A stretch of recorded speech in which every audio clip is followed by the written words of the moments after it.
Welcome to another chapter of In the Keep Podcast. I'm your very own prophet of the drowned god, the Motherlode. This show is all about the world of arena first-person shooters, classic FPS games, their legacies, their lineage, and the people who keep that world turning. These are the players, the developers, the streamers, the influencers. It is the will of the drowned god Cathal that our communities band together in her cathedral to frag and give one another into oblivion for all eternity.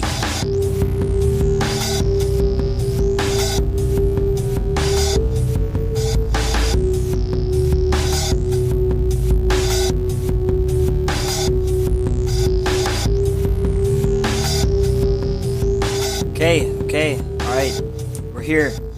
It's finally here. Welcome to this new iteration of In the Keep Podcast, the fully independent In the Keep Podcast. Oh man, we're on the new host. This is all exciting. Goodbye to State of Quake, in a host sense, but not in a love sense. We thank them for fucking everything. Slip and unkind, we're never going to forget where we came from, and so just want to give one final big fat thank you before we move into this is it. This is the new thing. So here we are, standing on the horizon and looking forward to the next horizon that we will continue walking towards. This episode is extremely special to me. I get to talk to a guy who is one of my freaking heroes, someone that I've followed for quite a while, and a pillar of the QuakeWorld community, Dennis LocKtar Larrson, and he was incredible. I can't wait to hear your feedback on what all we talk about, and it's a lot, so be ready for it. We talk about what it's like to have had a decades-long career in QuakeWorld, and his just way of life, like just being balanced and everything else that he does that's not just this, and his departure from competitive play. And then I bug him about, like, what would it get to make you come back? And we answer that question somewhat. So I really hope you guys enjoyed this one. It's epic. There's one thing I want to say is that I'm aware of the fact that many listeners have never heard of LocKtar before, perhaps, or are not super familiar with QuakeWorld. But there are also people who are listening who are longtime fans, such as myself, who wanted to get into the nitty-gritty and talk about the game in depth and really understand his strategy. So there's something here for everyone, and I really did my best with that. But overall, I think this is timeless. This interview is going to really cover a lot. It's our longest interview we've done yet. It's definitely, by far, I think the longest episode in the Keep history. I don't know if all episodes going forward will be this long, but hey, it is what it is. So hopefully you get something out of this. So without any further ado, let's get in the Keep with Dennis LocKtar Larrson.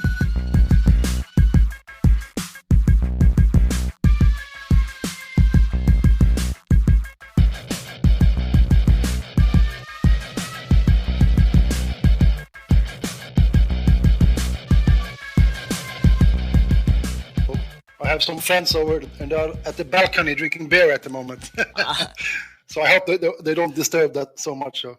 No, it'll be fine, man. It should be. I just got off work and I'm also drinking a beer. So it's early morning for me. Like I love this. Yeah.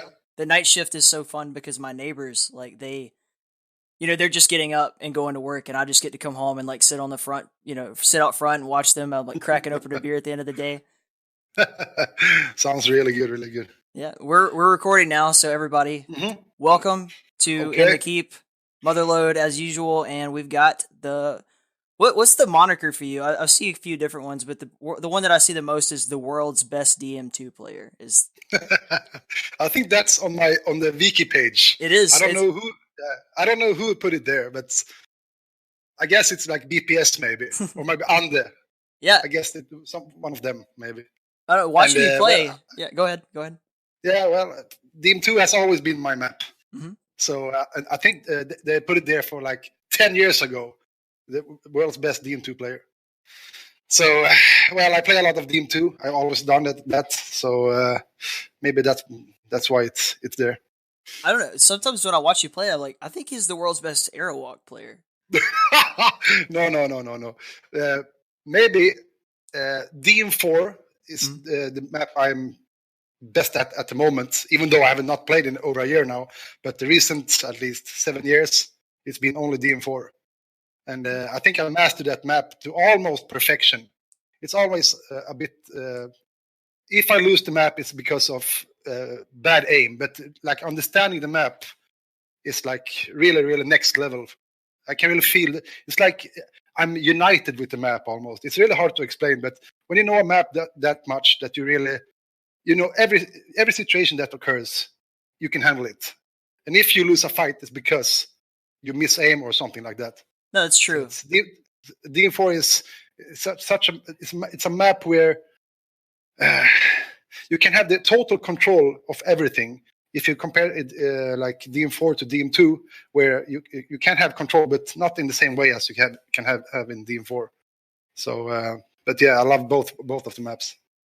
I think really nice. I think anyone who plays like these kinds of games, not even just Quake 1 or QuakeWorld, but like Quake 3 players probably feel the same way about DM6. Yeah. Just so a map that's just so intrinsic to the game, or any Quake player ever who's like DM3 or Blood Run as they call it now.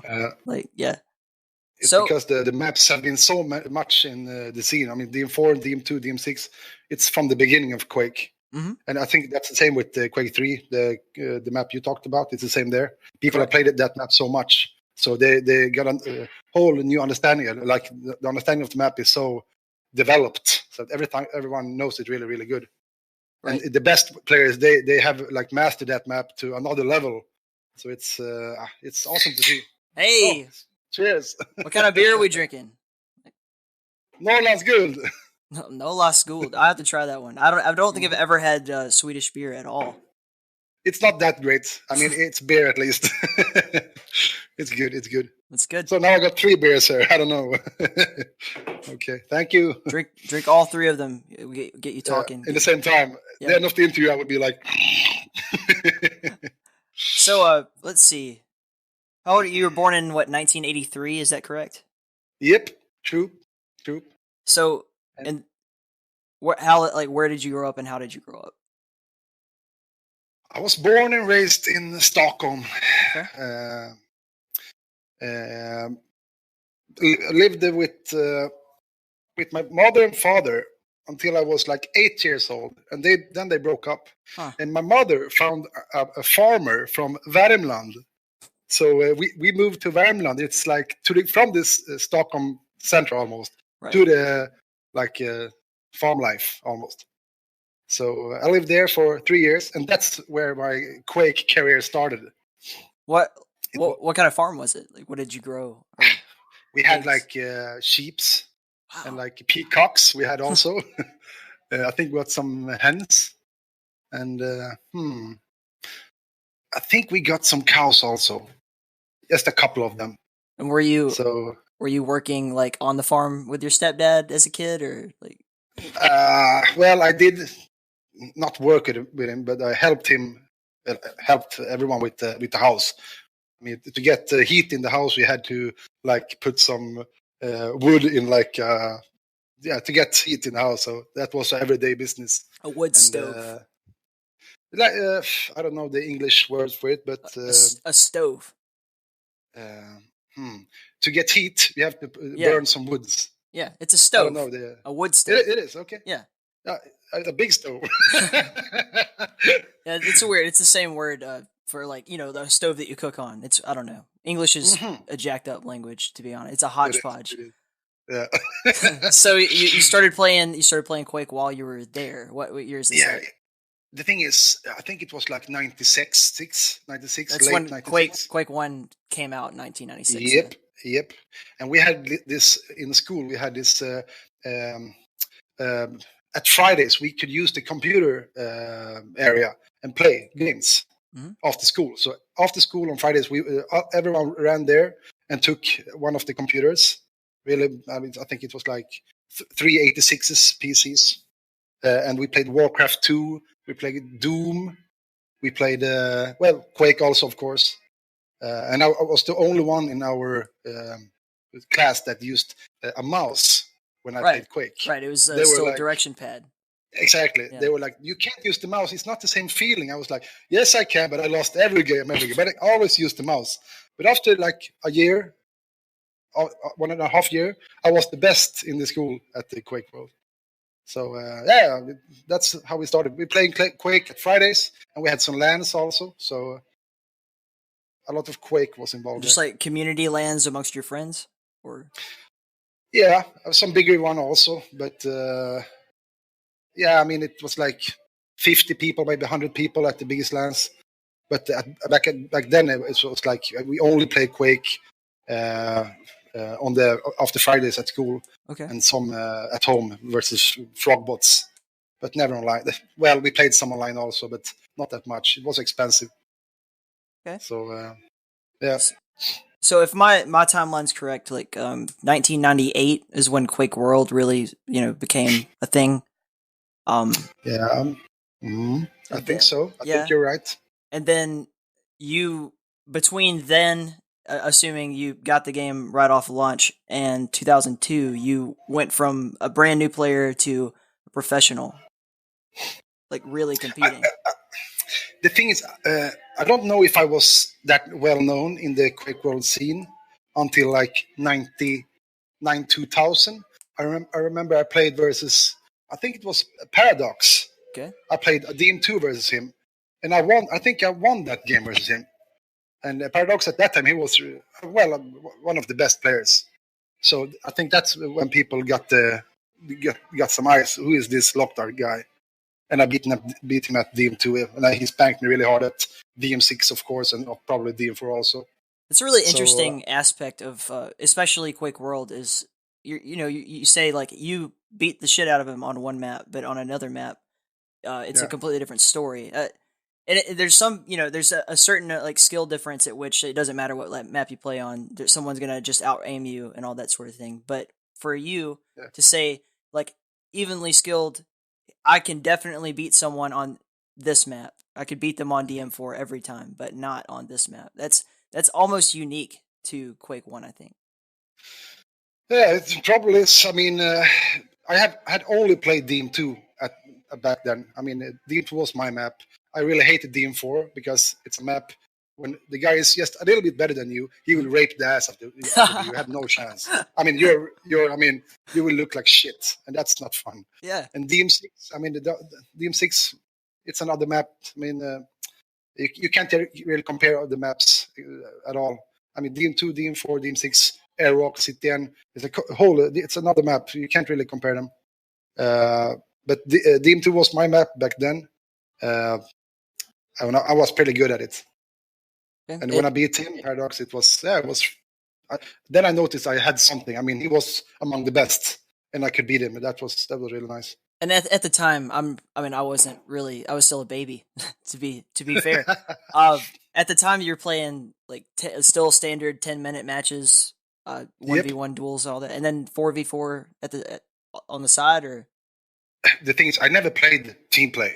Okay, I always played 1-1 only. It's like when you play the 4-4 or 2-2, it's always this thing that you need to wait for everyone to get ready and blah blah blah. And I don't know, I do enjoy watching good 4-4 2-2 players play, but playing it myself, I don't know. It never was my cup of tea. Right. Even though I played a lot of DM4, 4-4 and 2-2. But 1-1 is my thing. It's a different skill, really. Like playing on a team is an entirely different skill. It doesn't translate necessarily to 1v1 play. But it's interesting to hear you say that, because like I think that the reason why you're one of, if not the best, duelers in QuakeWorld is the fact that you are obsessed with just one thing. You're a master of one thing, not a jack of all trades per se. Whereas like Milton is an excellent 4v4 player. I don't think anybody would contest that at all. But that's his thing, and he's also good at dueling. And I'm sure you're pretty. He's really good at everything. Yeah. So, yeah. I mean, that's something that in what you say there. I mean, for me, I have never been interested in anything else than 1-1. Mm-hmm. In my head, it's like I can lose a 4-on-4. I can lose a 2-on-2. But if you beat me 1-on-1, that's when it's gonna hurt. Right. So I only want to beat you 1-on-1. Then I'm good. You beat them, and they know exactly. They lost to you. Right. No one's carrying the team. You don't have to depend on anyone else. It's been a rough when I played like 4-on-4, 2-on-2. People are, it's LocKtar, he's so good. But I mean, I'm really shit at 2-on-2, and I'm really shit at 4-on-4. So people overestimate me instead. What about free for all? Do you ever play that? Yeah, but I mean, I could dominate in that, I think, but it's a good for warm up. But I don't know if I don't like to grind it. It's too messy. It doesn't add anything to the 1-on-1 aspect there. Okay, so this sounds like you and I are on the exact same page. I love 1v1s, and I don't really care for free for all or team or capture the flag or anything like that. I mean, I appreciate them, but to me, like, the game is you versus me in an arena. Yeah, like, that's mano a mano. Yeah, that's awesome. Yeah, okay, so we're on the same page. There's something in our personalities click. That's good. Yeah, should we do a high five now? Yeah, Can we do right it? Here. Bam! Nice. All right, slap that the webcam. That was not awkward at all. Good. Doesn't matter. It's like I'll fanboy out a little bit. Like it's an honor. I mean, I've been a fan for a long time to share a virtual space to kind of meet you. Like, this is cool for me, and I'm not shy about that. Yeah. Good. And hopefully someday someone feels similarly towards me and the other Cathalis Keep guys. But are you playing FPS games like actively and trying to achieve? So I'm not professional level, or I definitely am what I described earlier as a jack of all trades and not a master of anything. I play most of the people that listen to this will already have an idea of where I'm coming from, but to explain it to you, I manage a server called Cathalis Keep, and we do coverage for all arena first-person shooters, whether that be QuakeWorld, which is kind of like not our biggest focus. I just, like, so many people said, talk to LocKtar, and I was like, you know what, that's a good idea. Maybe I should.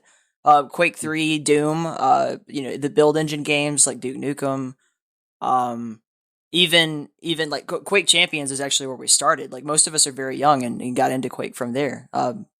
All kinds of things like that. We're just really, really, really big into arena first-person shooters, period.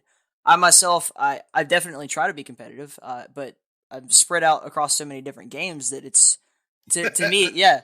Like, how could I be a master of Quake 3 if I'm also, like, trying to play Dusk, which is probably our biggest focus right now. I love that game, and maybe you just need to find your game, right? The game you love, then you just need to grind it. Yes, and I think I have, but the game is Dusk. Dusk. Okay. I'm obsessed with it. Like, I love that game. I love the movement in it. It's honestly pretty similar to Quake 1 in many ways.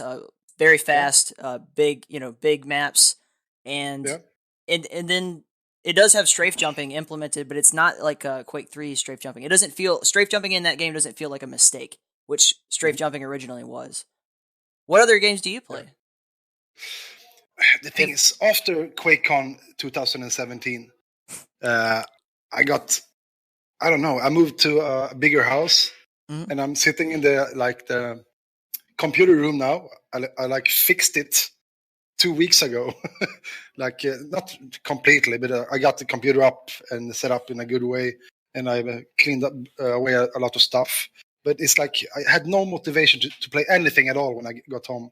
I mean, I've been playing QuakeWorld for 20 years, like non-stop, more or less, with smaller breaks now and then, but like more or less 20 years. So after the QuakeCon 2017, I had no motivation to play, and that motivation is still at the bottom, very, very low. So that's not good. I had this later on in my list of things to ask you about, but since you brought up 2017 was a huge year for not just you, but the entire Quake 1 scene. Yeah. I mean, between DH LAN, right, and 2017. 2H LAN, yeah. Yeah, and then you also had QuakeCon 2017 featured Quake 1, and you I thought you did well, but I mean, you obviously something about that affected you. So what was it? What stung? I don't know. It's like I think I had some plans on stop playing or at least taking a break. But I could almost feel it. I mean, when I got home, I have the routines. I like eat something, I sit at the computer and start Quake. That's what I did for 20 years. And the last couple of months after, before QuakeCon, it was like I felt like this will be my last act in the QuakeWorld scene for a while. And that feeling has not gone away after QuakeCon, and it's still there. It's like I know what it takes to be, what you have to sacrifice to be the best.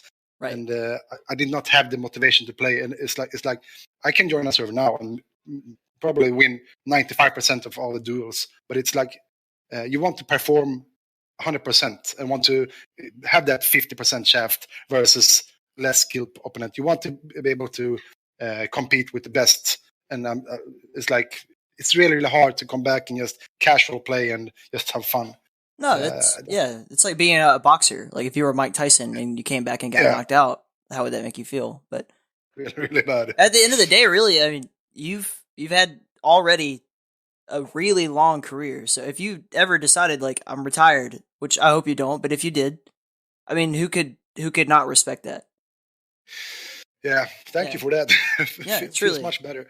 The thing is, they're talking about QH Land 2019 now. Mm-hmm. And if that would be the case, I think I would need like 1 to maybe 3 months to prepare.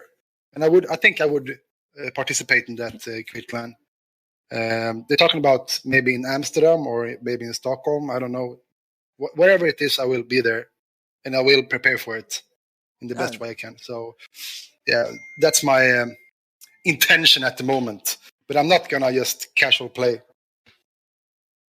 No. I don't have motivation for that. You deserve to compete at the level that you feel is comfortable for you.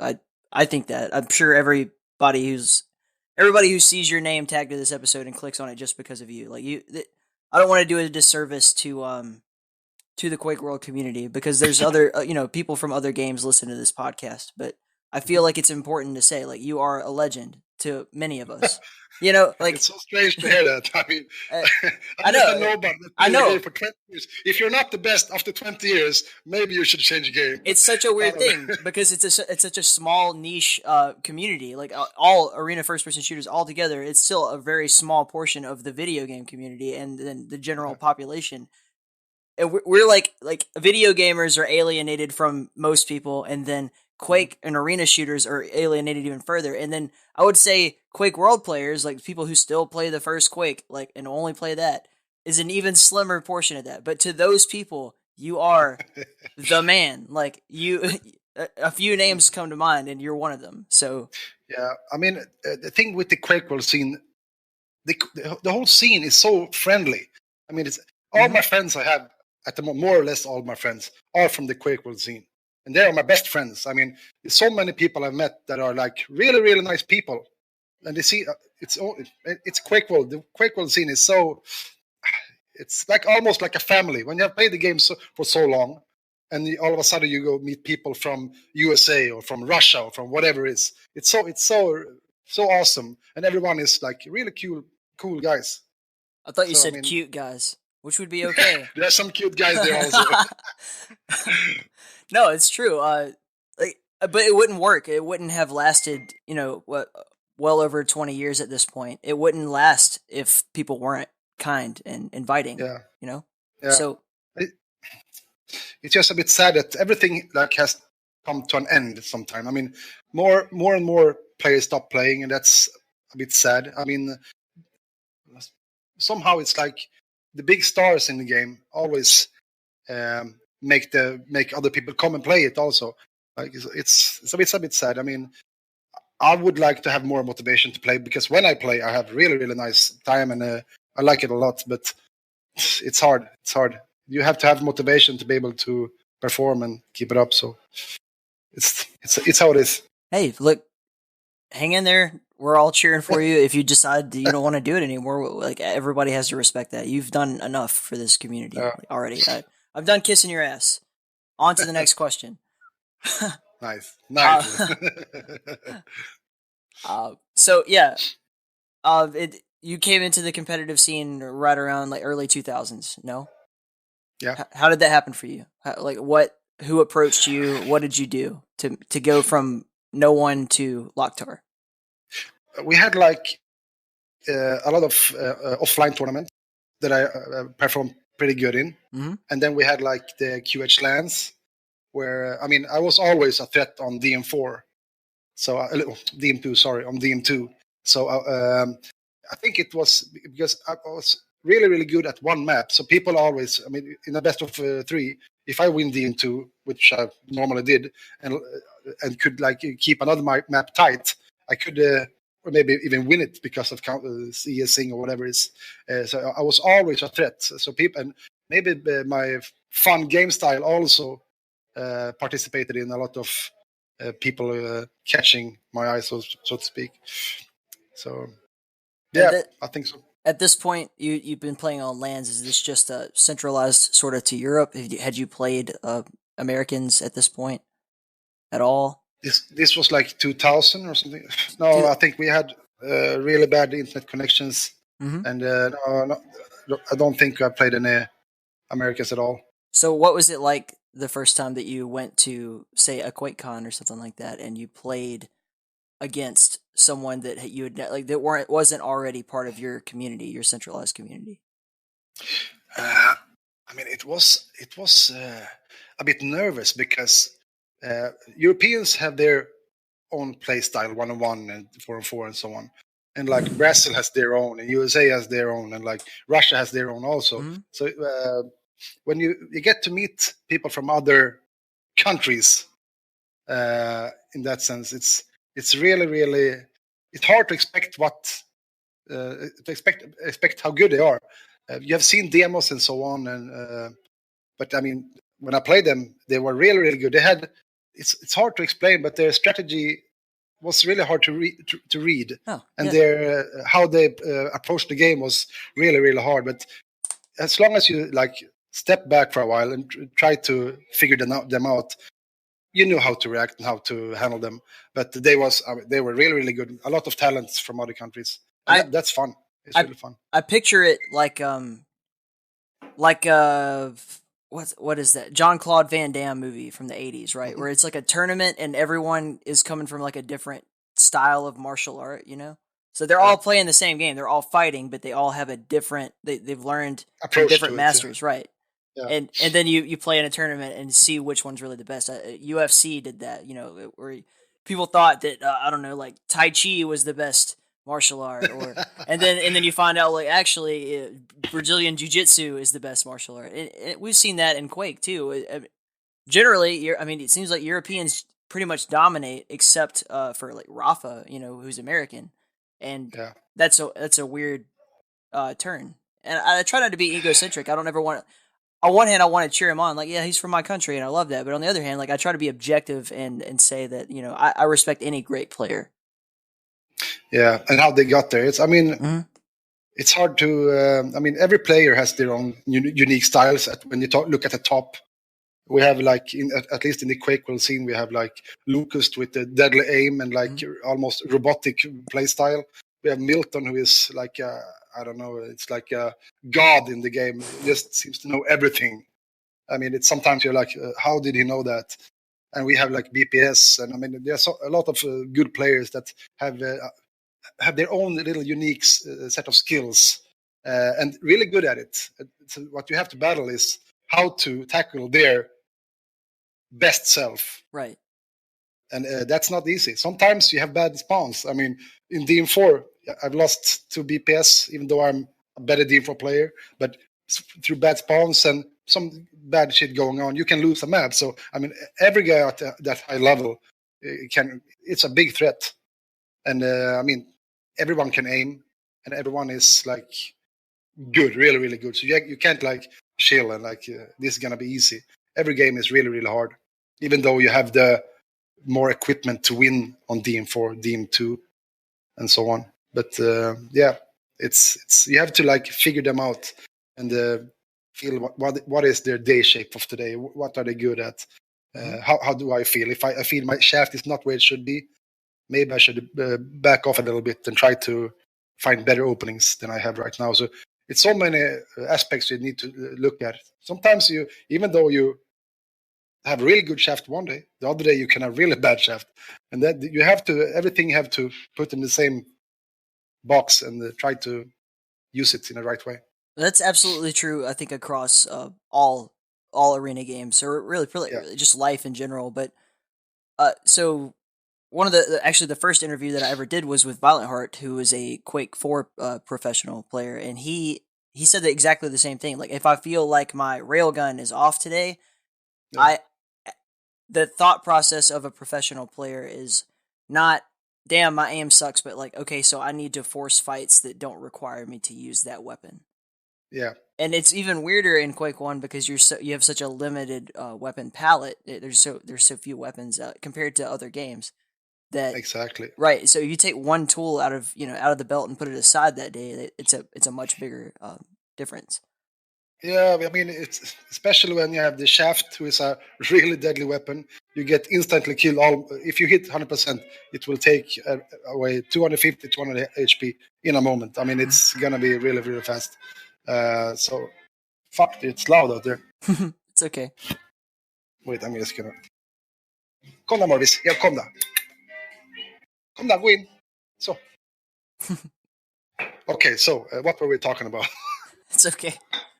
Crazy shit happens. I don't know. Yeah.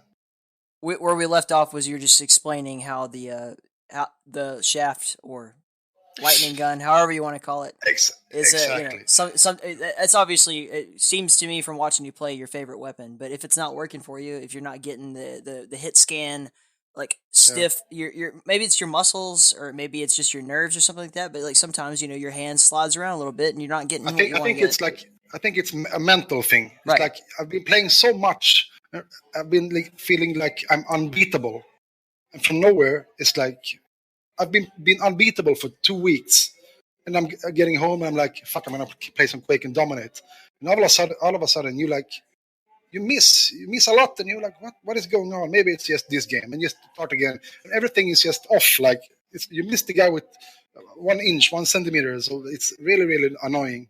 And I think it's in your head. So it's in your head. Yeah, maybe you have slept bad, or maybe you have eaten bad. Maybe you have not drank water enough. Maybe you have other things in your head.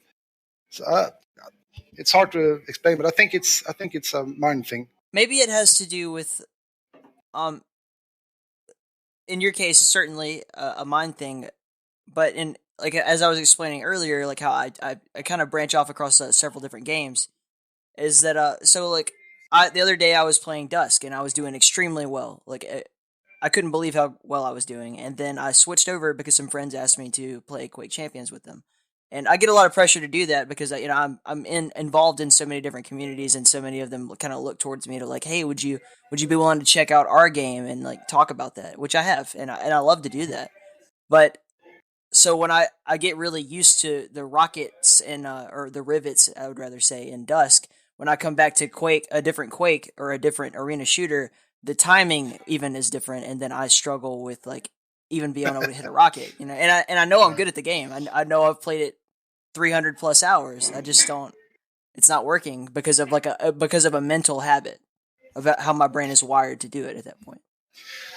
Yeah, I mean, going from game to game and expect to perform really, really at a really high level, it must be a really big challenge. I don't expect to perform at a super high level. I want to be good at what I want to be good at, but I want to provide for the entire community. I do want to be involved and to help people get together and meet each other and learn from each other.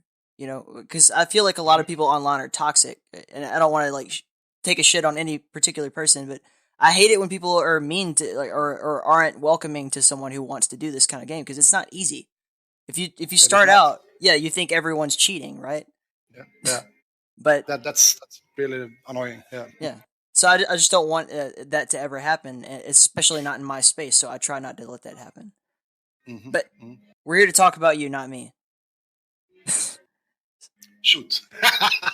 But what is it about Scandinavians that?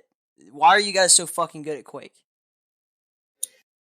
I think we had good internet connections early on, mm-hmm. and that's one big reason, I think. and I think we always enjoy this one-on-one aspect also. I mean, every Quaker I know has always enjoyed one-on-one in one way or another. So I mean, we always played one-on-one. It's, I mean, that's how it is. I think. I mean, it's like in our genes. Is it the cold? Is it I don't? Is it World War II? Maybe it's in the water. Maybe it is in the beer. I don't know. I hope so, man. I have to try some. Maybe it'll make me a better Quake player. You're welcome here any day.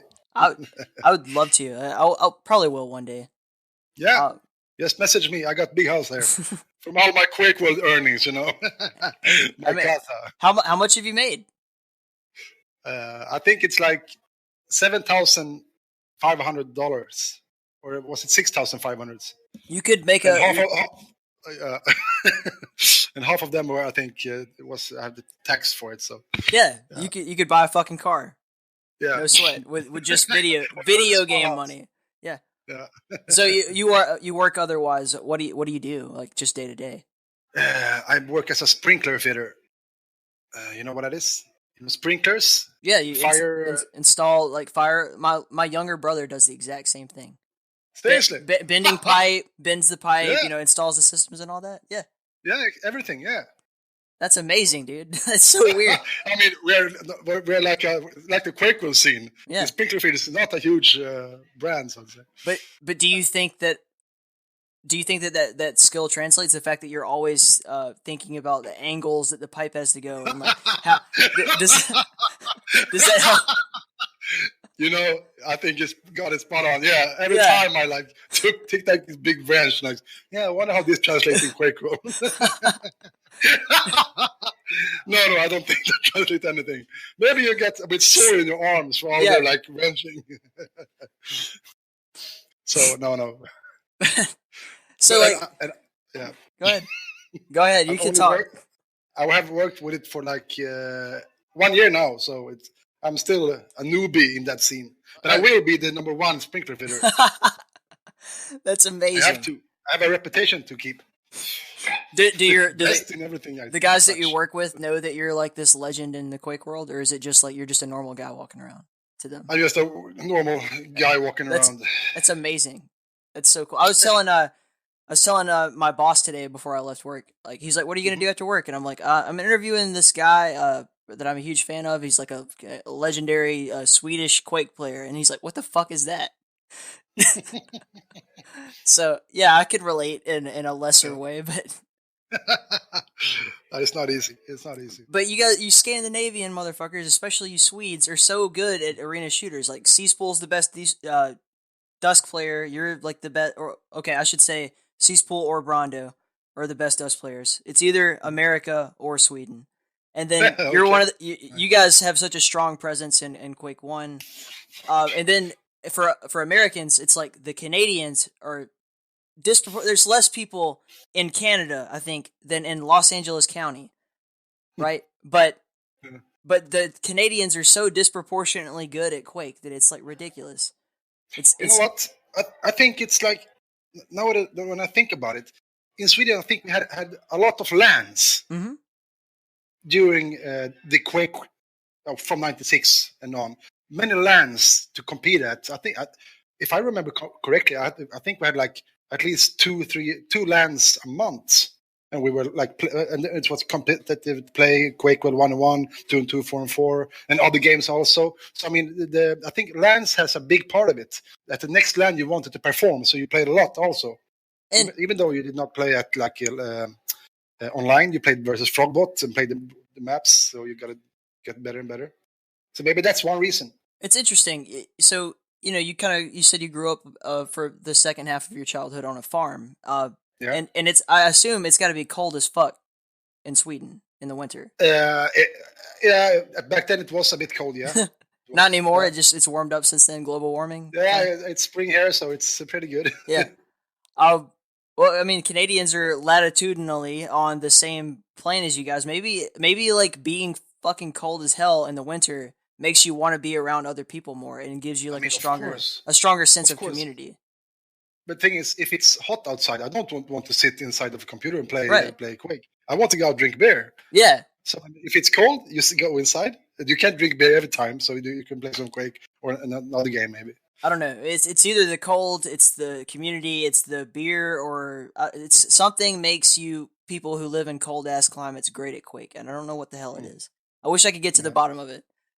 I think it's a mixture of all of those things we have been talking about. Yeah. The lands, the low pings, the cold, the beer. Yeah, I think so. So you haven't played any other games at all? I'm not just saying right now, but like is it just Quake 1 for you? That's it? I have played tried Quake Champions. I played it for I think at least one. Give your honest opinion of it. Well, this was a long time ago. I played it now. I think it's I can't really say how long, but when I played it, it was cool. You can bunny jump with. I don't remember the name of the heroes now, but you have this like dragon almost. Sorlag. This like Sorlag and this like a punk guy. Yeah. With the skateboard. So it was fun, but it's really hard to. I mean, the shaft did not as much damage. You can't like lift anyone with the shaft, and the rockets were slow. And the game was still in the beta back then, so it's really hard to. It's still in beta. Still in beta. Yeah. Okay.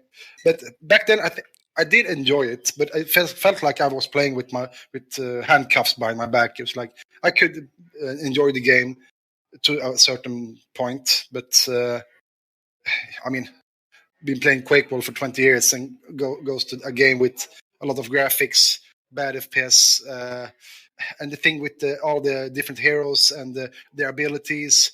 I mean, it's a bit frustrating to play. It feels like too much luck involved. It's like you're playing versus this Nyx who came invisible, and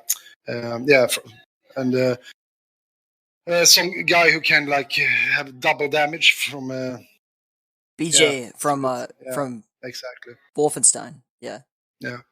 So I mean, I did enjoy it, but I never think that I would like really enjoy it playing like actively, like for a really long time. No, I don't think so. But maybe if you're a new player, maybe you can see the joy in it. But for me, the game has to be really, really fun for the players, and it must be spectator friendly for the scene to be big. You can't just have a good feeling for the players. It need to be spectator friendly also. What I hope with Quake Champions on your note there is that and I feel like I just cut you off. Did I? It's hard to tell like on video. No. Okay. What I hope with Quake Champions happens, other than I do want it to be successful. I do really enjoy the game, but I would hope that people who do like if it's their first Quake, at least say like, well, maybe I should try these other Quakes, and they find their way into this bigger, much larger and more welcoming community through that game. At the very least, I think that's a big thing, and also like I could totally understand like from your perspective as a Quake 1 player. I've been playing more Dusk lately, and then when I go back and try to play a newer game like Quake Champions, it feels like if you're used to driving a race car, and then you have to drive a boat, like it's even just aiming feels slower, like the movement feels different to me. And and the thing is, it's always like this because to be good, to know a game and be good at the game, you need to play it a lot. I think it's so many times throughout history that you go from one game and you try the other game and you say, hey, it sucks, it's not good, blah, blah, blah. Mm-hmm. But the thing is, you don't give it enough time. You can't really compare the two games. Like Quake Champions, if you played it a lot and got really, really good at it and could see the whole game for what it is, you can enjoy it. But you can never compare that game to what you came from. Because I mean, I played QuakeWorld for 20 years. I played the Quake Champions for 3 months. That's true. So I would always, because I like QuakeWorld, that's what I think it's the ultimate game for me, because I feel like I can do everything in that game. And you have total control of the dude you're playing. And and you start playing Quake 3 or Quake Champions, you're like, you need to play it a lot. I can't even imagine what it must be like to be the best at something or one of the best at something, say QuakeWorld in your case, and then to move on to a different game and then have to do that whole process of learning it again. Like learning a new game and trying to be the best at it would be crazy because you're used to being on top. Yeah, I mean, you have some advantages when playing at a really high level. It's your thought process to how to handle the game, how to what you need to be doing to get better at a game. That's already panned out almost. But you also know what time it takes to master a game. So it's like, do I have the time? It's like so many. Should I do this? What is it in for me? Do I have the time? I mean, I know what it takes to be really, really good at the game. And I mean, I'm 35 years old now. I don't have that time. I do have time, of course. I can play when I get home. But it's like, I've been doing this almost half my life. I mean, it's time to step back and do other things, except if there's a QH LAN in Amsterdam or Stockholm. Yeah, take like a young player under your wing and just like practice with them and make them the greatest Quake player or something. I don't know. You could do anything. You're a master. You're like a kung fu master of Quake. Like, yeah, maybe I could do that, but that would require me playing the game also. I guess that's true. Yeah, so I need to be at the computer and do. I mean, I think I'm just fed up with this whole thing, going home, sitting at the computer. And last year, or at least when I half made 2 years, I got this back. It hurts in my lower back when I sit a long time. Maybe it depends on the share I'm having at the moment. But all these things, it's like fuck it. It's. What do you do? Later. What do you do to relieve stress, or when you're not being a great Quake player? What do you do to just like relax? I drink beer, obviously, but like, what else do you do? Your life's got to be much bigger than this. Yeah, I mean, yeah, of course. Normally, when I get home, I have this big garage. I fix cars and so on. Okay. So I go to the garage and I fix cars, and I go to the gym. That's what I do in a normal day. So now I have to renovate an engine from Audi A4 1.8 turbo. So I'm going to rebuild that engine in next month or so. I think it will be done. And so I go to the garage, screw the car, and I go to the gym. And then it's late. It's time to sleep. I go to the garage. So you work on classic cars, European cars? Any cars? Any car, more or less. I've had many cars throughout the years, but I'm not like. I think it's Asian cars, like Japanese cars. I think I'm most fond of, but I do any car. I have many friends that like, I need to change brakes, blah blah. I need to do this. Come to me, I fix no problems. What's your favorite car? Your favorite car? My favorite car. Dream car. If you could spend all your Quake money, like you could win enough money in a Quake tournament to buy a car, what would it be? I think I would pick a Nissan GTR, maybe. Okay. I mean, I could say like a Lamborghini or blah, blah, blah. No. Fuck that. I mean, yeah, I think that would be a car I could like have and be proud of. I think that would be something for me, yeah. I grew up around drag racers. My granddad and my aunt were both drag racers. My dad was their mechanic. And yeah, I'm not even a car guy. Like I couldn't work on a car like say you do, but I have such an appreciation for classic cars. Like the drag car we had was like a 1972 Chevy 2, I want to say. And then my granddad, he drove around in a 1971 GTO with like a with like the fake Judge paint job, but I love that car, and I just grew up around that. So yeah, tons of horsepower, right? Right, yeah. I want to say the GTO had like 250 horsepower. The drag car probably had well over 500. I never drove it. Obviously, I was a little kid, but I don't know. There's something about being obsessed with something like you are with Quake that really translates to this. Do you need to go? No. Oh, okay. My friend asked me if I wanted a beer. Oh, yeah. Like, the answer is yes, of course. I brought two. I brought two to the table with me just so I wouldn't Service, please. No problems here. I got 3 cans. Everybody's half drunk. So. That's good, man. It's Friday night. You gotta get fucked up. Oh yeah, I'm gonna get fucked up. Okay. So I guess next topic I really wanted to talk about, and you've covered a little bit, but how is QuakeWorld, the community, and the game itself changed for you over the years, starting when you did, and then coming to now? Just so many different mods have come out, map skins, like just the avatars of characters, everything. Like what's the biggest things for you? Well, the clients have been changed, or not changed, but updated at least to the better every time. There have been new maps implemented in the game also. So before we had DM2, DM4, DM6, and then CT and Aerowalk. Mm-hmm. And what I've heard nowadays is like 2 more maps involved that I haven't played that much. Okay, now you're beyond me. You passed me. Yeah. I don't know. I didn't know that. Yeah, I mean, I think it's a tournament going on right now. I don't know the name of it, but I will see. Was it Thunderdome? Yeah, it's Thunderdome. Thunderdome. So yeah, so I think there's new maps there. It's been a while. Right? Yeah, I think it's. I don't know when the first when they had Thunderdome last time, but yeah, it's been a while, and I think having one-on-one tournaments going on all the time is really good for the scene because people have something to practice for, and that would be. I mean, people need tournaments to get motivation going. I think because just casual playing is a bit hard sometimes. So what was the subject? The subject is like how's the game changed? Like, and what do you like and what do you not like? I guess is what I'm really asking. You know, like do you like the sprites as 2D sprites? Do you prefer it when it was 3D? Anything? Like my HUD when playing is like from 96, as it came from 96.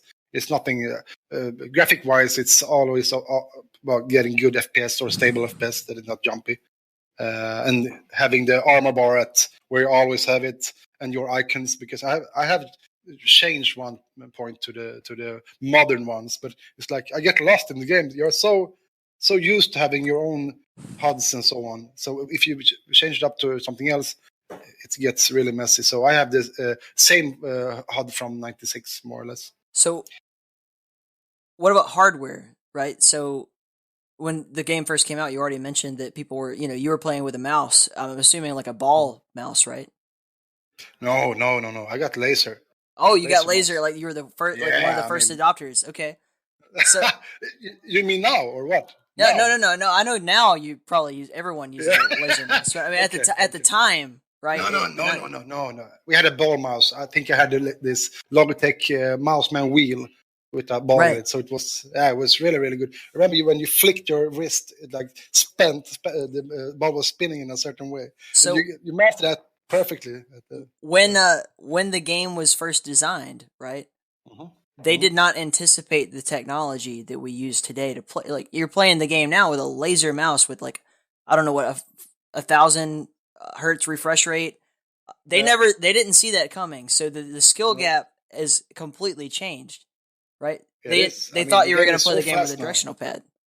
Yeah, it's really, really, really fast nowadays. So, I mean, and the better computer you get, the better hertz on the monitor and better FPS rate, it will allow you to master some jumps that was possible before, but now it's much easier. And so the skill level has been increasing every year.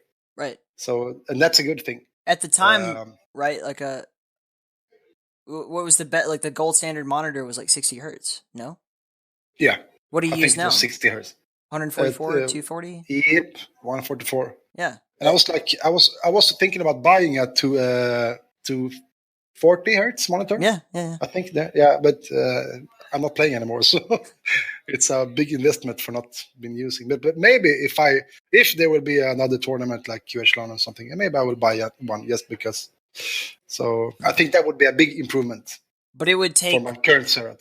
It would take QHLAN like that. It has to be on that scale. You wouldn't come back to competitive play without that. I think it's something like that. Not even QuakeCon, like nothing like that. That's a lot of travel. Of course. I mean, QuakeCon is always fun. I mean, if there's gonna be Quake World Tournament at QuakeCon, this year will be my first QuakeCon. I've never been. Okay.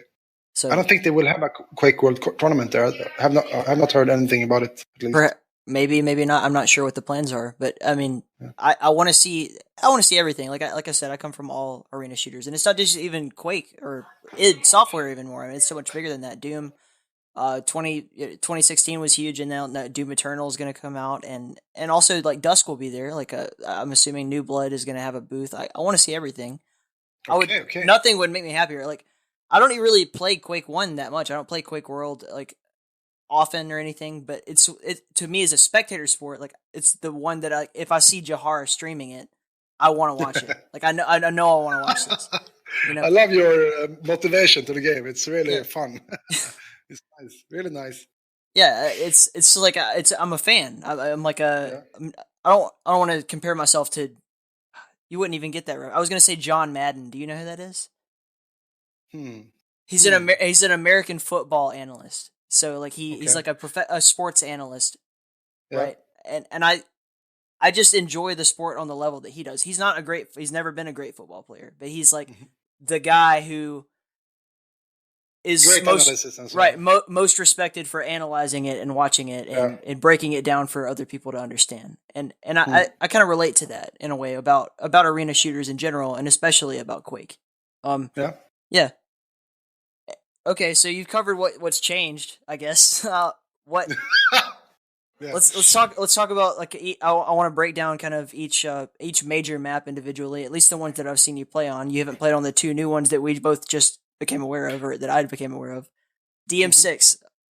It's changed. It's changed a lot over time. DM6 in Quake 1 is nothing like DM6 in Quake 3, and especially Quake Champions or Campgrounds in Quake Live, I believe it was called, and then Quake Champions is called Blood Covenant. But not even relevant to your DM6. Explain that map to me as a pro. What's that map? Okay, like? So DM6 me versus a really good opponent. Shaft is the most important thing to get the shaft first, more or less. One will spawn red probably, and one will spawn mega health. So the one who is spawning red need to take the shaft when it's or deny the shaft from the enemy. So when you got the shaft, you can just stand on the GL and try to lure him out and do some damage while you are timing red. So so the map is about being very, very calm. Have a good shaft is really important, because if you're standing at GL, you can see if he's at the mega health. You can see if he comes. There's only three directions he can come from: two below and the one above. And you will have the shaft. And shaft versus rocket launcher is, you will eat him close combat, no problems. Right. So DM6 in that way can be a bit frustrating to play, because some have really, really good shaft, but there's always ways to lure the enemy that you are doing one thing, but you're doing another thing. So I mean, you have to be really sneaky, and if you're in a disadvantage. So DM6. I like the map because it's been from day one, more or less. It's DM6. You can't hate it. It's a really big part of the game. But it's not my favorite map to play if you count DM4 or DM2. But yeah, DM6 is get red, get shaft, and stay at GL, and just wait for him. And don't waste your rockets, because he will have rockets. He can spam. But you need to know when to attack and not to attack.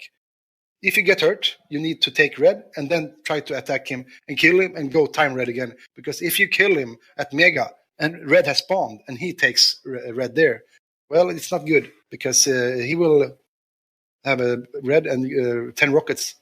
So that will be rough. It's a hard map to master in its fullest. But I think Paradox was really, really good at it. Yeah, I think it was his map. Okay. So DM6. Go ahead. Yeah, I'm almost done. That's DM6. Okay, so I guess next would be DM2. You're the best. DM2. You're the best at DM2. Well, according to Vika, I'm the best DM2 player in the world. Okay. It's a really interesting map. Yeah, thing is, the map can be played in so many ways. We have guys who can play like we say Counter-Strike game, because you're very passive. you stag up and you like hide and try to get good angles or be surprising and shoot enemy in the back and so on. But my play has always been, because I've always felt a good aim in the big room, like the lava with stairs and so on. I've always felt that I have an upper hand against 99% of somehow it's like everyone sees DM2 as a really big map, but in my head it's really small. It's like almost like DM4, because if you kill someone at low RL, it's only one rocket jump and you're gonna be at the water area at DM2. So I mean, you have to make the map small. If you can't hear him spawn at low, then you should anticipate that he's either slow spawning that next level, or he's spawning at water, and you will always be able to catch him there. So always be thinking about where is he gonna spawn next and try to do some damage. And that's always a thin line from being too aggressive and dying and just being fast and killing him. And when all that's going on, you need to time the mega and armors at low RL and everything else. So it's a lot about the spawn frags. You kill him once and try to get more spawn frags at him. Right. So, I've heard that, actually. I think Andy and Jahar said that in QHLAN 2017. They were talking about how on DM2, almost uniquely, once you get the advantage of it's almost, the game is almost about the first frag, like the very first frag, and then you take control and you can play passively and just get spawn frags after that. Yeah, that's a possibility, but it can always happen the other way around. So you can't really be that comfortable after one kill. I mean, if I would kill enemy and have like one frag passive, I would think it would be really frustrating and scary to play like passively. You need to be able to collect armors, time megas, and be like semi-aggressive. You don't need to be in his face, but fight where you're feeling comfortable. Especially, a match is 10 minutes. You can't really play how aggressive as you want, even though sometimes it's happening. But you need to think about the whole situation. Are you in the lead? How much time is left? Where should I do where should I? Is it possible for him, if he kills me, will he get maybe spawn frag? So I can't really I killed him. I can just counter strike now and stay at red mega and just be passive, because there's so many things that can happen. Yeah, that map, as a spectator, that map looks so complicated to me, because you have the lava pit where you're shooting down at people, and then you have. There's an angle, I don't even really know what you guys call it, but there's a lava pit, and then there's a wall between you and the other platform. You have to kind of circle jump around it. And the big thing for me is the buttons that you have to push to open doors. That's coming from Quake 3. That's not something I've ever had to deal with. And also and actually every Quake since then, I don't think there's ever been another Quake that has included that aspect of the game where there's buttons and there's triggers that you have to push to move things. And then the big thing, the iconic part from my perspective of DM2 is the slider platform that you have to jump across in the big room. Right. Yeah. In the big room. Yeah. And that can be messed up if you get stuck between it. It's going to be out of sync and so on. Right. So it it's the plats at the low rocket launcher also can be messed up. And sometimes you need to sneak and not bunny jumping. You need to sneak, and if the plats are not synchronized, you can't jump over, because you can jump over, but you will make a sound. And if you're not in a lead, you need sometimes to be really quiet. And if the plats are not synchronized, you're gonna fall in lava. So that's a bit frustrating also. So there's so many things that you need to keep in mind. If you are not in the lead in DM2, you need to I do connect nails to be able to sneak up at I don't know, the passage behind the red armor and the mega. So DM2 is, as you say, really complex. It takes a really long time to master that map completely. But for me, the map is really, really small. Not really small, but it feels small to you. Yeah. Yeah, because if you know how to play it, then it will get smaller. I mean, it's hard to explain. It is not as big as the other maps, at least in my head. Speaking of bigger maps, I don't know. This one's not even that big to me. Like in my perspective, Blood Run DM3, ZTN DM3. What's that map to you? Like I know it was a new addition. When was that added to the game? First, I did not like the map that much. I think it was so hard when the enemy had red armor and Mega in the same place, and they had like shafts not far away. But it took quite some time for me to adapt to that map. But when I did, I felt like it felt like the map was easier to understand. And now, recent years, I do enjoy it a lot. It's like you can make a lot of damage with nothing just because you combine a lot and spam. But I mean, CTN, you can get really, really raped also on the map. It's not non-forgiving map to play if you're not in an advantage, and you can get really spawn raped also. So that's one thing that can really set you back. Coming from Quake 3 and then later for me Quake Champions. So when I first played what we call Blood Run, I talked to friends and they're like, "Yeah, this map has been around since Quake 1. Like this is an OG Quake map. This is one of the oldest maps in all of Quake, and everybody loves it." And that's to one point that's true, but to you that was like it is controversial from what I understand in the QuakeWorld community. Like, is this a true map? It's not like a Romero original, you know? For us hardcore Quakers, I mean, when Aerowalk and CTN was introduced, people were a bit, is this really a good way to go, blah, blah, blah. But I mean, nowadays the maps are so, I mean, people love the maps. I mean, they're like the big 5, not the big 3 that it used to be. So, I mean, the maps are real hardcore QuakeWorld, of course, yeah. It's so interesting to think about the fact that you guys were, like there was at one point only 3 maps in the game and everybody was into that, because nowadays, like Quake Champions has what we consider very few maps, and there's like, I don't even know the number, like probably like 9 or 10 duel maps.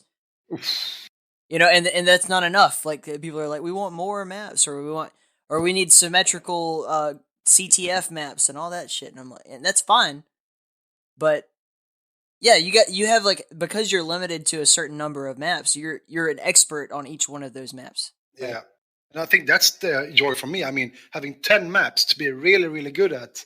I mean, how much time would that take to play? I mean, I would need another lifetime to play. So I think 10 maps is crazy to have. I mean, as a spectator, you want to have the ones playing the map at the highest peak, and the map should be played with a lot of knowledge. And if you have a lot of maps, I mean, it would be the skill gap. The skill would be a bit lower if you have more maps than fewer. True. What about? Go ahead. You're talking. No. It's only no problems. DM4. Okay. I was watching you play. I was at work, and I'm a weather forecaster, so I just work on computers all day, just watching weather happen. And I was watching you play on DM4, and my work colleague, who knows not a damn thing about Quake, comes up to me and he's like, "What are you doing?" I'm like, "What are you watching?" I'm like, "Well, this is this guy. I'm going to talk to him soon. I just want to kind of study his gameplay, get a feel for how he does things." And it was on DM4, and he's like, "What the fuck are those holes in the floor over the lava? Like the main room, the bottom floor, and it's like you're walking over the lava, and then the floor has all these like square holes in it." And he didn't understand that, and I was like, "Well, if you pay attention, he's gonna try to rocket jump off of this platform." And I don't remember if it was you or I don't even remember who you were playing against, to be honest, but tried to rocket jump and it shot through the platform. Those are the most annoying holes. It shot through the hole. And I'm like, it's there to fuck him up right there. Exactly what he just did. It's specifically there to fuck him up. Yep. So frustrating. So many times. And when you're above trying to shoot enemies, sometimes you hit between those holes. that's not fun either, because then you get killed. Really, really frustrating. So I don't know why they put those holes there. Maybe just because what you said. Fuck our life up. Because it looks cool. That's why they're there. It looks awesome. Yeah, think about it. Looks really cool. It's Romero and Carmack, like they're. I mean, those holes are all over the map. Yeah, you know what? Yellow armor. There's a thing there's a hole there, as in the bottom floor there, that you can shoot through the hole down to red. So that hole serves a purpose. So that's really, really nice. It's like you can, instead of going the whole way in and walk to the ladder and like strafe and shoot down, you can shoot through that hole instead, and so that's pretty cool on DM4. So that's one way to use those holes, but other way those holes are pretty useless. I have no idea. It's an aesthetics thing. I think they wanted it to look like a grate at the time, and like a grate that you're walking on, and it was probably just a design choice to make it look like a grate, because like the pixelation was different. They had to make it look the way it did, and it stayed through all this time. And but somehow it's amazing how it's worked out to today. And you said earlier, like DM4, even though you're the world's best Quake or DM2 player. I mean, I don't understand why you like Quake DM4 so much, man. You're cheating on your legacy. Well, when I felt like I can't only be, if I want to go further in the tournaments, I need to be good at other maps also. Yeah. And at that moment, it was best of 3. DM2, DM4, DM6. So if I'm really good at DM4, then I'm going to win every tournament. So no problems. Yeah. So I practiced DM4 like a madman. And now it's the map I enjoy the most. But then they added 2 more maps. So now I have to be good at 3 maps. So I had to play another 10 years. so a bit frustrating. to finalize the maps and actually a perfect segue into what you're just saying. Like, so you had to go from knowing these 3 maps to going to these 2 new maps, and your attitude is perfect. I think observing how other people take this kind of stuff is that you say, like, if I want to be the best, even though I don't like what's happening, if I don't like a new map or I'm not sure how I feel about it or whatever the hell, your attitude is that, well, I have to be best at it, because if I'm not the best at it, I'm not the best at Quake. Exactly. And win the tournaments. I said it earlier. I think you're the best Aerowalk player that's ever existed. I don't get it. I don't understand that fucking map. I don't get it. The first time I ever played it was in Quake Live against a friend of mine, and I don't fucking understand it. The teleporters are so overwhelming, and you're so good at it. How do you do it? Maybe I've seen a demo of me when I'm playing really, really good, but I'm not the best Aerowalk player. But thank you very much. I'm going to keep that in mind and tell my friends that I'm the best Aerowalk player. You're better than me. I mean, you're way better than me. Fair enough. Well, Aerowalk is a map also that is so frustrating to play. If you play versus a really, really good Aerowalk player, Aerowalk can feel almost like DM4. And you're the bad guy. I mean, it's like you can get so spanked so really, really hard, and it's so annoying. But I like Aerowalk. I mean, when I was at my top, I challenged the best Aerowalk players, and I mean, it was not a walk in the park. We played even sometimes. Sometimes I win. Mostly against the best, I lost. But then again, I won DM2, DM4 often, then so no problems. But I mean, Aerowalk. It's such a fast-paced map, and I mean, you can do like these home runs. You grab red and you do like a rocket jump and jump around the whole map, and being like crazy and getting kills in the way. So that's really a map for like flashy plays and great frags. You can get really, really nice frags on that map. But not my best map. I think DM4, DM2, CTN, Aerowalk. I don't know in what order. Maybe it's DM2, DM4. It's hard. But I think at least Aerowalk would be my worst map. That's so funny that you said that. That's ridiculous. You're like noted for being like a really aggressive player, right? Yeah. I myself, I consider, they say plus forward, plus back. type players. I'm definitely more of a plus back player. I like big maps. I like being able to get breathing room and plan and like think before I have to exact an attack on somebody. And I don't do well against really aggressive players, like my friend Rygene. Fuck you, man, if you're listening to this.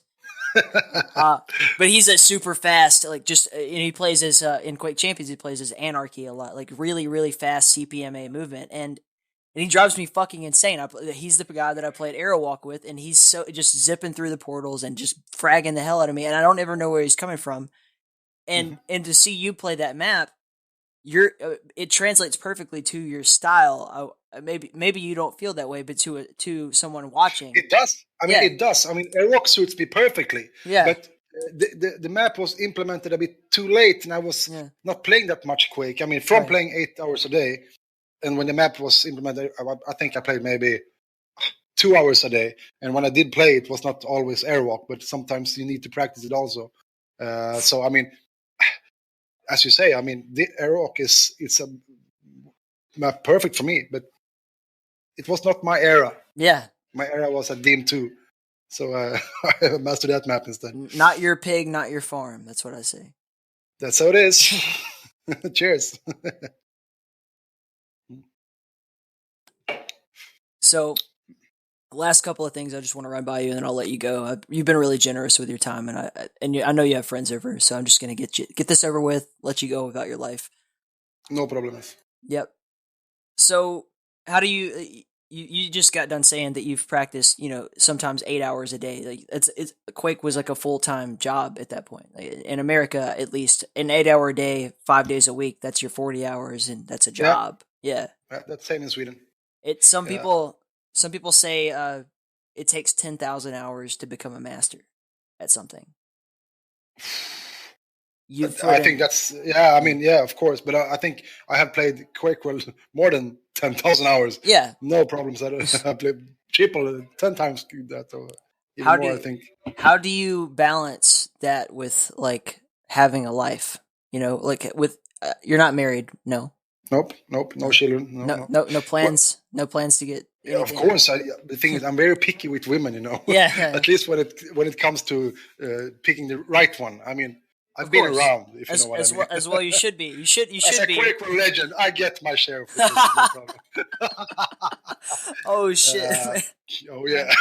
Don't cut that out. No, I won't. I'm not gonna edit it. No, that's gold. That's you in a nutshell, I think.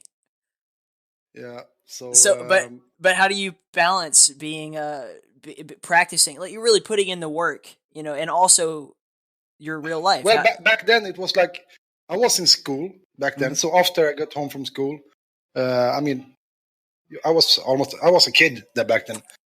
You didn't have any responsibilities. But even as an adult, I've been playing. I mean, you just have to prioritize. I did prioritize to play. Maybe not every day, but when I did play, I mean, it was like 3, 4, 5 hours. I mean, you go eat some food, you play some games, and sometimes it was 2. Yeah. I have to assume you've made sacrifices though. Like there's other things that you wish you may have done that you didn't do because you were playing Quake. Well, it's hard because through Quake, I got one of my best friends I have now. So, I mean, what have I sacrificed instead? Yeah, I could maybe study being a lawyer or I don't know, but I didn't want to do that. Yeah, and yeah, even back then, I mean, I did go to the gym still. Mm-hmm. I did go fix cars, and I had cars and so on. So, I mean, when I got home, I played some Quake. I mean, if you're prioritizing after school, it's like 3, 4 o'clock, and you go to the gym, you go fix a car. Then it's like 9 in the evening. You can play Quake for 3, 4 hours, no problems, and you go up and do the same thing over and over again, no problems. I think that what makes you a great Quake player, just hear me out. If you disagree, you can say otherwise. Is the fact that you are a balanced person. You seem to me, just in the short conversation we've had, and in my being a fan a little bit, is that you are balanced. You seem to, you have a social life, you have work, you have hobbies that aren't Quake. You have you have a job that has nothing to do with this. Like a lot of the people I talk to are software designers, and they do sit in front of a computer for 8 hours a day all the time. Yeah. And But when you come to Quake, you've spent a whole day. Nowadays, if you don't really play Quake anymore, but bending pipe or working on a car or going to the gym, which I think that's hugely important. Before I did this, I went for a run. I was supposed to work out with my friends, and it's such a big deal to me that when I go run for like 2 miles before I do an interview like this, I feel more focused. Yeah, I feel like I think that's it's really important to have a balance when trying to become a pro gamer in any game. You need to have the social life. You need to be like not well trained, but you need to go to the gym, or go for a run, or be in good shape at least. No, okay shape. I think that would be the ideal thing to have if you're gonna be playing a lot of games. If you're drinking Mountain Dew and fucking eating Cheetos every day, you're not gonna be your brain is not going to work correctly when you're playing a game. Exactly, and you're gonna wear yourself out in other ways. So do some things before. First, you work out, you be socialized, or blah blah, do whatever you want to do, and then you can sit at the computer. And the thing is, sometimes it's not every day. Sometimes it's only sit at the computer. But I mean, you have to mix it up. So because you need to be fresh in your head. That's a really big thing. Absolutely. Then you can master QuakeWorld. So another game. The last 3 questions I had for you, and I think they're all kind of meshed together, so I'll just kind of mesh it into one question. Okay. You have an extremely positive attitude. From what I can tell, watching other interviews that you have done, that you always have. I think I watched an interview, and I want to ask. It's kind of a cliche question. I think you're going to get asked this in every interview I ever do, but I want to be aware of the fact that some people that listen to this interview will have never heard of you or me, and will not know anything. This is their first introduction. Mm-hmm. What do you say to a new player? Other than, and I'm going to quote exactly your words from 2011. You say, "Play a lot and have fun." So don't say that. Say something new. But what do you say to a new player? For a new player to play QuakeWorld, or like games in general, or anything, to someone who wants to be as good at anything as you are. That's a really tough question. I mean, first of all, if you want to play a game, and first of all, you need to enjoy the game, have fun with it. I just said it. Enjoy the game. Take care of yourself. And maybe get someone to practice with. Some other guy in the same level as you are. I think you will enjoy the most out of the game, instead of just jumping in the game on a random server, getting spanked, and just like rage quitting or not playing the game because it was a bit sad. Maybe join Discord, and maybe they have that game in that. Yes, try to be social and play games versus people you meet online who you can become friends with. I think that's a good thing. Yeah, community. I think I don't want to rehash it. I've said it every episode of the podcast. I think community is the most important thing. Yeah, I think if you don't have a community, you won't be motivated to come back. Exactly. What I found you. I think I found you in the QuakeWorld Discord. Is that your kind of key niche community online? Yeah, nowadays it is. I mean, we have this other, for friends only, Fefson. I have. I mean, but yeah, QuakeWorld is the QuakeWorld communities. I'll make sure. I'll make sure that is included in the on the links attached to the podcast. Yeah, do it. So what on podcast? I like this. Yeah, that's nice. You should do more. There's other shows that you could do. QuakeCast, I want to say they're called. They'd probably love to have you too, and I'm all for supporting. Okay. It's not a competitive thing to me. I'm not trying to be the best. I want to be the best podcast, but I mean, like, I'm not trying to take anything away from other people. I'm sure they have an audience of people who would love to hear from you, and yeah. But this has been really fun for me also. You've been very professional. It was easy to talk to you also. That's good. Yeah. I mean, normally it's sometimes it's hard to talk to someone online, but this has been really, really nice. So thank you. Thank you. So on that note, before we sign off, I just want to say that I was the night that I messaged you, right? I work night shift, so it was my off day, and I'm up really late. Compared to, I don't have anyone to talk to because everyone's asleep around me. My neighbors are asleep. My wife was, I think, staying at a friend's house, just having fun. And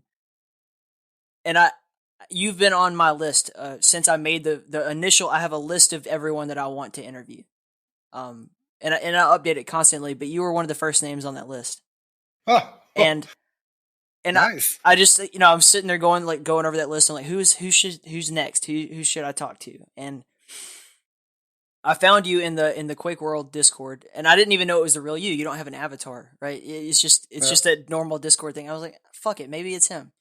And I messaged you, and you immediately responded to me, which freaked me the fuck out. I was like, no, like I'm not ready for this. I thought it was gonna be at least like 12 hours or something before I heard from you. Yeah, I mean, of course. I mean, when we talk about the podcast, I was like, what is this thing? Do I have time? Am I motivated to sit again in front of the computer like this? Yeah. But yeah, it was. I mean, of course. I mean, talking about my career and all this, it's been a bit refreshing, actually. Yeah. So I mean, I never really considered it. If I can be the one, if someone says like the turning point for LocKtar to come back and play competitively was like when he talked to the Motherlode, like that would fucking blow my mind. I'm not asking you to do that. I'm just saying, like, tomorrow you'll see me stream again, like grinding DM4, DM2, like. So I messaged Jahar after you messaged me back, and I was like, Jahar, I don't really know him that well. I don't think he knows me that well, but Jahar is great. Through State of Quake, he and I have. I love that you say Jahar. Yeah. Bjorn. Yeehar. Yeah. Bjorn. I'm from Sweden, you know. Yeah, and I kind of like, because of his working relationship with the State of Quake, which is the mother of this podcast, really, I felt comfortable asking him, like, hey, LocKtar, you've met him before at least, and I don't know what kinds of questions I want to ask him. What should I ask? And he messaged me back, and he's like, I don't really have any suggestions for you because he's such an open guy. He's going to talk. Anything you ask him, he's just going to talk. And he's going to be open about it and candid. And you have been everything that he promised. And I just want to thank you for your time. Thank you. Okay. Pleasure is on my side also.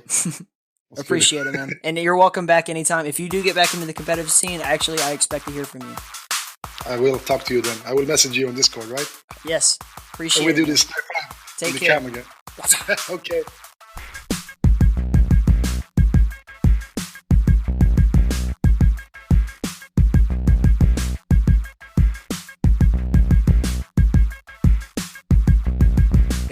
You enjoyed that conversation as much as I enjoyed having it, which would be a tall order because LocKtar is incredible.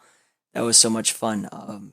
Before I get into the plugs, I just want to make an acknowledgement here that I did misspeak. I think during the interview, I said something to the effect of the maps not being a Romero original, but the fact is, and I got this straight now, DM6, DM2 and DM4, none of those were actually designed by Romero. That credit goes to American McGee and Tim Willett, so I just want to make sure that I correct myself. Going forward, time for some plugs.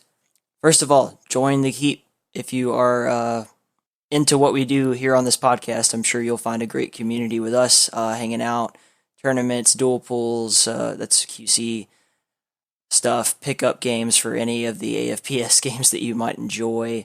All the Dusk thing is really kicking off. I definitely recommend you get in on the next Dusk World tournament. And while I'm talking about that, there's been some chatter about potentially doing a Dusk World tournament at QuakeCon. If you are interested in that and you're going to be there, hit me up. Let's see what happens. What else we got? Oh, yeah. All right. The support. If you want to support what we're doing here in the Keep, there are several ways to do that. The most important one being obviously just, talk about it, tell your friends, be involved, listen to the show, all that good stuff. But if you want to go the extra mile, there's 3 different ways that I currently have for people to do that, all linked to the episode notes. There's PayPal through our Stream Elements deal. If you just want to throw a tip in the tip jar, say I did what I could, support the cause, all that kind of stuff. It's on the Twitch if you're watching the stream and all that kind of stuff, There's the Patreon page, definitely a really nice way to just kind of like throw $1 a month or a couple bucks a month or whatever you're willing to or able to give. And all that goes towards, production and prize pools and all that good stuff. Just everything to do with what the Keep does. It's not money for me, it's money for the Keep. Just want to clarify on that. And probably the most easy one is the Amazon affiliate link. I definitely I like using those for other podcasts that I listen to. But, it doesn't cost you anything extra. You just go in, order whatever the heck you were going to buy on Amazon through our link, and we get a little bit of a kickback from that. So if you're like making a new build and you're going to spend $1,000, cough, cough, definitely do it through our Amazon link. It doesn't cost you anything, and everybody wins. So that's a good route to go. But only what you can do and only what you're willing to do. It's fine. We love you either way. You can also go back and check out all the previous episodes. They're on YouTube, and hopefully by the time you hear this, we'll be cross-platform, iTunes, Stitcher, SoundCloud, Spotify, blah, blah, blah, all the good stuff. Google Play, I think, is going to be part of it, and Alexa, like if you just want to like put it on while you're cooking dinner or whatever. Doesn't matter. That's all there. All for your disposal. Please enjoy that, and please, scream Cathal's name from the top of the mountain that you're standing on so that the whole world can know. Other podcasts that are like this one, there's more than you think. Full Tech Podcast. It's with Smango from QuakeFans.net and KentuckyNerd.com. He's a big retro gamer guy. Always been a big AFPS guy and a huge supporter of everything we do here in the Keep. Definitely go check out his show, Full Tech Podcast, and his websites. But Full Tech Podcast, really cool breakdown of he's an IT guy. So if you're new to PC games or just in general trying to figure out PC stuff, or you like hearing his hilarious banter, I definitely recommend that one. The other ones are, QuakeCast, ran by Dump Truck and RC from the Quake mapping community. They've got some excellent guests on that have been rolling through that show and are pretty freaking consistent. I'm a huge fan of what they do. Go give them a shout. Let them know who sent you. State of Quake podcast, obviously. I don't have to tell you about that, but it's there. Check out all their events. Win some money in some of their competitions. All that is on the table. Definitely State of Quake. Keep that in mind. If you're a Doom person, you got the Multiplayer Doom Federation. You can check out Multiplayer Doom Federation Radio Network on YouTube and check out all their events, get involved with their Discord, all that stuff. Go back and listen to Human Bones when he was on the show and really get the breakdown of what they do. Upcoming events. Got, this one's pertinent to the interview you just heard. So, at the time that we recorded this, we didn't know QH Land was up in the air. We didn't know where it was going to be, if it was going to happen. But I have the official information now. So, QH Land 2019, Silkeborg, Denmark. I hope I pronounced the name of that city right, but I tried. August 29th through September the 3rd. The link to their .org is right here in the episode notes, definitely. If you're going to be in Europe at the time, or if you just want to watch on the stream, I'm sure, I got to imagine Tasty Splain's going to be part of that, definitely. It's my favorite Quake event to watch, period, so get in on that. What else? Oh, USQC, weekly, all the time, all kind of crazy shit happening with those guys, like every Quake game, every Doom, all that stuff. They got their own servers. You can just pop in, see what their event schedule is, and get some frags in. It's a super cool, not super competitive community, but again, I think that they're going to work with me a little bit and get some competition going that will get up for you guys to see, check out, and play in. QuakeCon 2019, July 25th through the 29th, I'll be there. The Keep folks will be there. New Blood Interactive will be there, and all the awesome Duskworld shit that we're gonna do. Like I don't want to go off the rails and make plans too early, but I definitely think we have a lot of ideas in the can for some Duskworld action at QuakeCon this year, as well as everything else to do with QuakeCon. It's the year of Doom, so be there if you can. Master Arena is still in alpha, but Master Arena is still awesome. Go show them your support if you like Unreal Tournament, if you like double jumping like Doomslayer, and if you like wall hopping like Warsaw or Nyx, this game's got it all. It's very unique, very awesome, and you can get a alpha key from their website or their Discord. Either way. Quake Crew, Sacrifice Sundays. They're working with Quake Team Fortress and also the USQC to get these Sac Sunday events going more and more and more.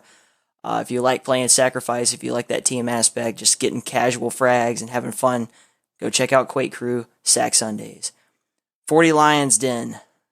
40's awesome. He's the best in the business as far as, like, I don't know, everything that he does. He's amazing. If you want to be casted by him, if you want to get some great Quake Champions competition in, his events are on Friday nights. You got to win 40's Den. Going forward, we got Jahar, Tasty Spleen. I shouldn't have to sell this to you. Tasty Spleen's awesome. Subscribe to them on Twitch and watch all their shit. Oh, last thing before we get out of here.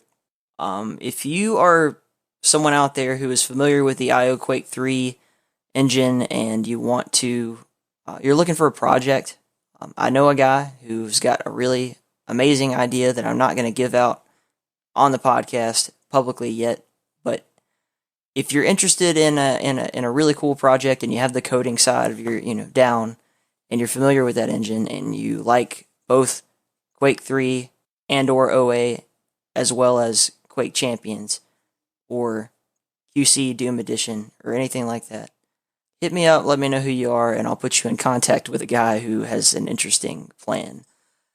And, send me that beer. I keep talking about it, but it still hasn't happened.